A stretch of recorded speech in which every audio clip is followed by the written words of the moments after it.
So ayan na guys, nakikita nyo ang mga tanim natin. Nalagyan na natin sila ng abono. Ayan, lagyan na natin ang mga abono yan. Pati yung dito itong mga talong at saka sili. Ayan, kung nakikita nyo may mga mapuputi, binagburan ko lang yung ibabaw. Pati rito ang bagong ano natin, so hindi pa naman nila masyado kailangan ng abono. Inunahan lang natin para sa yun. Sabi ko nagdagdag ako ng ilang ng talbosang kamote. So ayan, natin yung mga sili natin, mga buhay na. Tapos yan, yung mga natin, ang palayan, nilagyan din natin ng abono. Tapos yung nakita niyo yung pagitan yan, hindi rin tumubo yung mga sitaw. So tinanim ko dyan, pakwan yung nakatanim dyan. Tapos ito meron tayo, pinalitan ulit natin yung mga buto ng kalabasa. Tapos yung mga pagitan nila, pakwan din yan. So try natin magpaano ng pakwan, patubo. Tapos ayan, nakita nyo yung mga nilipat natin na mangustin. Ayun na, sinama ko na rito yung yung rambutan natin na isa. Kasi yan, yung ating pomelo, buti maganda, sana makarecover ng diretso yan. At yung giisa natin ano mo to, persimmon.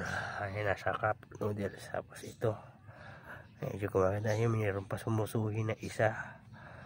So antayin natin yan, at least kung may sumuloy pa rito na isa pa o dalawang sanga, dalawa yung pa tutuloyin natin, yung pangatlo papatayin na natin para mag-focus dun sa dalawang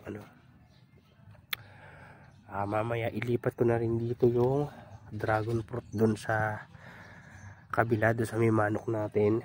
Meron dun dalawang balde ng dragon fruit, ililipat na natin rito. Pati yung mga marketed natin na bayabas, ihahalera natin sila rito ng ayos.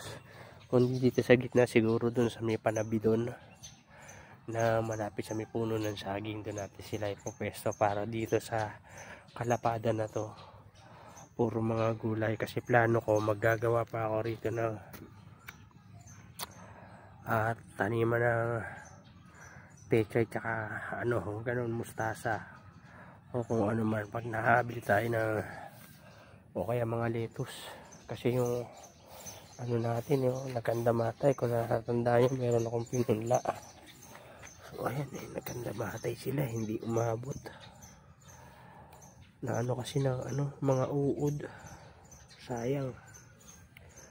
Pati yung mustasa. So dito okay naman yung mga tinanim natin na sili, although medyo nag-inda lang nung nakaraan.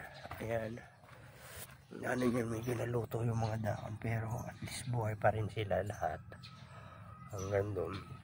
Tapos yung mga pagitan yan, mayroon nakatanim na okra, sana mabuhay din. At ito, mga 2 linggo pa, pag mga 1 dangkal na yung haba niyan, paglilipat na natin yung mga kamatis na yan. Siguro pagka ihahalera ko na lang din dito. At pag ipatutuloy natin sila dito sa ng grills na bakod ng kapitbahay natin. So ngayon magaganda na rin to ng sili. Ayun, madami na siyang bulaklak simula nung nalinis natin at saka na hawa natin yung Kasi kung nakikita nyo, maganda yung paglago ng mga buto ng pako. So dito medyo okay naman So kaya nga sabi ko, ayan magaganda na yun, nagtubuan, tsaka hindi sila nag-inda. Actually pwede tayo mag-harvest ngayon na dahon ng pako. Tapos yung tinanim natin na ay kung mapalop, ayan, maganda tubo nila. parang fresh na fresh. So, bayaan ko lang sila dyan lumaki. Pag inabot na nila tong taas ng gagapangan nila yan, ikakat uli natin yan. So kung putol mo natin yan, makakuha tayo ng tigdadalawa, tutubo tayo ng siyam yan, 18 pieces.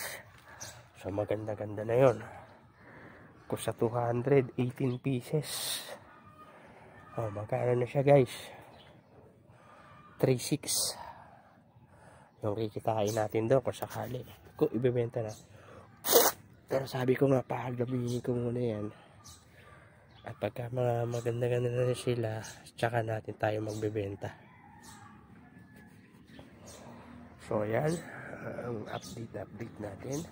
Paano natin pag ito, lakatan yan 4 na piraso. So pagka lilipat natin yan.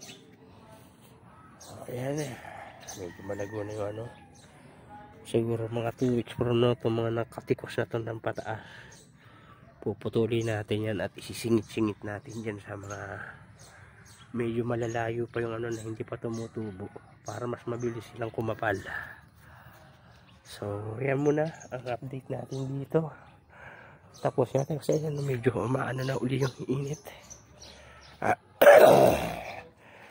Para may makapapahinga tayo, maaga natin matapos yun. So ganito lang muna guys. Maraming salamat. Salamat sa pagsuporta at sa aking panonood sa aking Facebook channel, Facebook page, Kuya George Clowney, tsaka aking YouTube channel, Joel Nahil. Kung hindi nyo napapanood yung aking nakakapanood sa aking FB page, sa YouTube channel ko na andun din po to, ina-upload ko rito sa sa Facebook, nasa YouTube ko din po. Andun po, mas kompleto po sila doon. So hanggang dito na lang po. Maraming salamat. Sana supportahan nyo ako at lumago pa yung page ko.